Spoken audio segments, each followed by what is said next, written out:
হক কথা আমাদেরকে বলতে হবে। এই মসজিদের চাকরির ভয়ে যে হক কথা বলবো চাকরি চলে যাবে, এই ভয়ে কিন্তু আলেম ওলামা চললে হবে না। মাদ্রাসার থেকে আমাকে তাড়িয়ে দিবে, মাদ্রাসার শিক্ষকতার পদে আমাকে রাখবে না, জামিয়াত থেকে আমাকে বের করে দিবে, এই ভয়ে কিন্তু আলেম ওলামা চললে হবে না। আমাদেরকে লক্ষ্য এবং উদ্দেশ্য রাখতে হবে সাহাবায়ে কেরাম তারা কিভাবে দিন প্রচার করেছেন, নবী এবং রসুলগণ তারা দিন প্রচার কিভাবে করেছেন। নবী এবং রসুলগণ তারা দিন প্রচার করতে গিয়ে মার খেয়েছে, নবী এবং রসুলগণ তাদেরকে বাড়ি ঘর ত্যাগ করতে হয়েছে। আমরা যদি ভয় করি যে সাধারণ মসজিদ থেকে আমাকে তাড়িয়ে দিবে বলে যদি হক কথা না বলি, তাহলে এটা নবীদের দায়িত্ব পালন করা হলো? কখনো হলো না। আমি যদি এটা মনে করি যে মাদ্রাসা থেকে আমাকে তাড়িয়ে দিবে হক কথা আমি যদি বলি, তাহলে নবী এবং রসুলদের তরিকা আপনাকে পালন করা হলো না। শহীদদের মর্যাদা আল্লাহ পাক রব্বুল আলামিন কত রেখেছেন বলুন তো? যে শহীদরা কিয়ামতের মাঠে যখন উপস্থাপন হবে, উপস্থিত করা হবে তাদেরকে, তাদের অঙ্গ প্রত্যঙ্গদের রক্ত টপ টপ করে ঝরতে থাকবে। কেন ঝরতে থাকবে? এটা সমস্ত কিয়ামতের মাঠে সকলকে দেখাবে, দেখো এরা হচ্ছে আমার বীর মুজাহিদ। এরা কাপুরুষ ছিল না দুনিয়াতে, এরা হচ্ছে বীর মুজাহিদ। আমার দিনকে প্রতিষ্ঠিত করতে গিয়ে, আমার ধর্মকে প্রতিষ্ঠিত করতে গিয়ে, দিন ইসলামকে প্রতিষ্ঠিত করতে গিয়ে এরা আমার জন্য জীবন দিয়ে দিয়েছে। সকল মানুষকে সেদিন আল্লাহ পাক রব্বুল আলামিন দেখাবেন, তাদের মর্যাদাই আলাদা হবে। আজকে আমরা আলেম ওলামা যদি কাপুরুষ হয়ে বসে থাকি, হক কথা যদি মানুষকে না জানিয়ে দেয়, তাহলে এই ধর্ম টিকবে না, টিকে থাকবে না। আমাদের মাঝেই আমাদের মাধ্যম দিয়ে আল্লাহ পাক রব্বুল আলামিন এই ধর্মকে টিকিয়ে রেখেছেন। তাহলে সকল আলেম ওলামাদেরকে আমি এটা মেসেজ দিতে চাই যে আমাদের কর্তব্য এবং দায়িত্ব সঠিক জিনিসটা মানুষের কাছে প্রচার করে দেওয়া। তাতে কিছু মানুষের ভালো লাগবে, কিছু মানুষের খারাপ লাগবে, এটাই স্বাভাবিক, এটাই স্বাভাবিক। আল্লাহ রসুল সাল্লাল্লাহু আলাইহি ওয়াসাল্লাম এত ভালো মানুষ ছিলেন, কাফের মুশরিক তারা পর্যন্ত আল্লাহ রসুল সাল্লাল্লাহু আলাইহি ওয়াসাল্লামকে আমানতদার, সত্যবাদী, ভালো মানুষ বলে আখ্যায়িত করত। যখনই আল্লাহ রসুল সাল্লাল্লাহু আলাইহি ওয়াসাল্লাম হকের দাওয়াত দিলেন, সত্য কথা যখনই মানুষের কাছে প্রচার করতে গেলেন, তখনই তো আল্লাহ রসুল সাল্লাল্লাহু আলাইহি ওয়াসাল্লাম মানুষের মাঝে খারাপ হয়ে গেলেন। দেখেন, এত একজন ভালো মানুষ, আমরা কি তার মতো ভালো মানুষ হতে পেরেছি? কখনো হতে পারিনি। আমাদের ভাষাও অত ভালো নয়, আমাদের চাল চলন ব্যবহার আখলাক অত ভালো নয়। আল্লাহ রসুল সাল্লাল্লাহু আলাইহি ওয়াসাল্লাম যে ভালো মানুষ ছিলেন, তিনি যে একজন উন্নত চরিত্রের মানুষ ছিলেন, তারাই আখ্যায়িত করত, তারাই সার্টিফিকেট দিত। কিন্তু যখনই হকের দাওয়াত তাদের কাছে আল্লাহ রসুল সাল্লাল্লাহু আলাইহি ওয়াসাল্লাম দিতে আলেন, তখনই তাদের কাছে খারাপ হয়ে দাঁড়িয়ে গেলেন। তা আমরা আলেম ওলামা এসব দৃষ্টান্ত আমাদের মাথায় রাখতে হবে, এসব নবী এবং রসুলদের ঘটনা আমাদের মাথায় রাখতে হবে। 2 টাকা চাকরির ভয়ে হক কথা যদি না বলি, আমরা হয়তো সাময়িক হয়তো কিছুদিন এখানে চাকরি আমরা যেখানে করি আল্লাহ পাক রব্বুল আলামিন রেখেছে থাকতে পারবো, কিন্তু আল্লাহ পাক রব্বুল আলামিন পরবর্তী জীবনটা আমাদের জন্য ধ্বংসের কারণ করে দাঁড়িয়ে করে দেবেন। আর যদি আমরা হকের উপরে যদি প্রতিষ্ঠিত রাখি, আল্লাহ এখান থেকে আমাকে উত্তম জায়গায় আমাকে নিয়ে আল্লাহ পাক রব্বুল আলামিন আমার ঠিকানা করে দিবেন। যেখানে মানুষ আমার শত্রুতা করবে, যেখানে মানুষ আমার বিরোধিতা করবে, আল্লাহ রসুল সাল্লাল্লাহু আলাইহি ওয়াসাল্লামের সাথে মানুষ বিরোধিতা করেছিল না?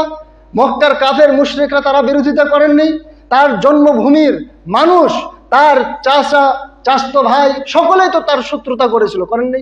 কিন্তু দেখেন আল্লাহ পাক রব্বুল আলামিন তার উত্তম ব্যবস্থা করে রেখে দিয়েছিলেন মদিনাতে, করেননি? করেছিল। এগুলো আমাদের মাথায় রাখতে হবে। আজকে হয়তো আপনারা যদি আমার শত্রুতা করেন, আল্লাহ পাক রব্বুল আলামিন আপনাদের চাইতে উত্তম জায়গা আমার জন্য রেখে দিবেন। এটা আমাদের মাথায় রাখতে হবে। প্রত্যেক আলেম উলামাকে এটা আমাদের মাথায় রাখতে হবে। যেখানে যে জায়গায় যে পদে আমরা চাকরি করছি না কেন, প্রত্যেক জায়গা থেকে প্রত্যেকে আমরা নিজের দায়িত্ব পালনার্থে আমরা হক কথা কিয়ামত পর্যন্ত, মৃত্যুর আগ মুহূর্ত পর্যন্ত আমরা বলে যাব। যাই হোক, বলতে যাচ্ছিলাম সলাতের সময় আল্লাহ রসুল সাল্লাল্লাহু আলাইহি ওয়াসাল্লামের হাদিসের রেফারেন্সগুলো যদি মনে করেন আরেকবার শুনবো, আমি বলি। মুসলিম হাদিস নম্বর 1340 নম্বর হাদিস, আবু দাউদ 431 নম্বর হাদিস, তিরমিজি 176 নম্বর হাদিস, নাসাই 778 নম্বর হাদিস, ইবনে মাজাহ হাদিস নম্বর 1256 নম্বর হাদিস, মিশকাত হাদিস নম্বর 600 নম্বর হাদিস।